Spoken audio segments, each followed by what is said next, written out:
That's fine. I think a couple of things. So it's hard to recruit a registered manager in the current climate. It's even harder when you're recruiting a registered manager and you don't have a service, because nobody wants to jump ship into something that isn't set up. We had the support of the local authority with a secondment from the local authority of a registered manager who'd worked for me in the past.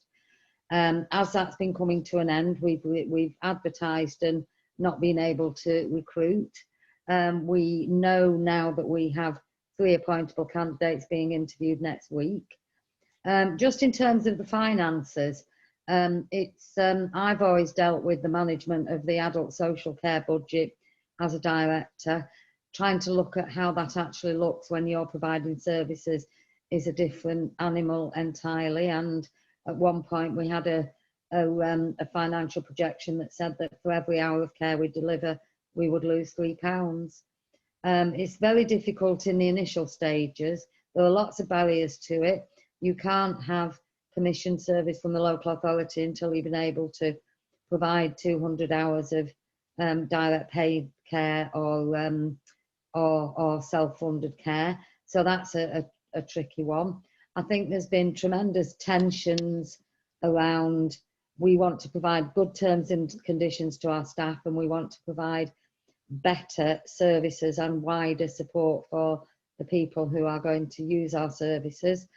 The tension is that every time you try and make it more financially viable, you are in danger of chipping away at the terms and conditions of staff and the experience of the people, the members of the co-op who are using our services.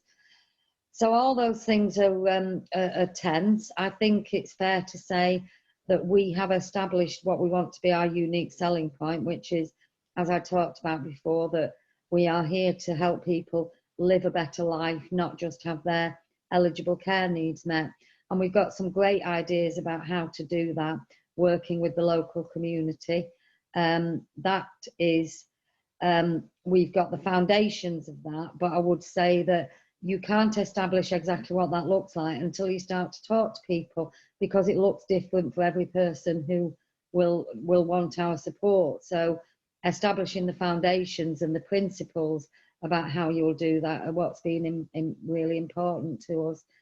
Again, we have an enthusiastic response from the local authority, talking to my old colleagues who are now directors, and not getting preferential treatment, but actually they're holding their hands up with glee to say they now have a provider who wants to work in partnership to, and this will mean more to some people than others, but to actually take ownership of a more well-rounded support plan rather than just deliver the eligible needs.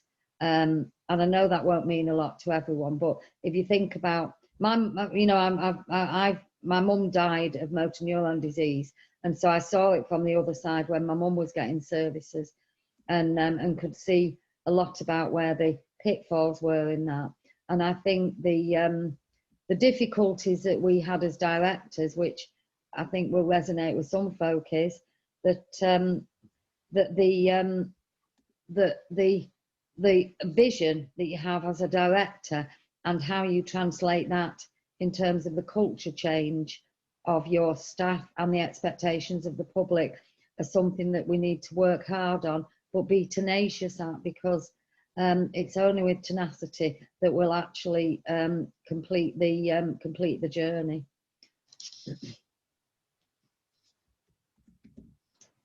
And that's me done. I could go on for hours, but I'm sure you wouldn't want me to.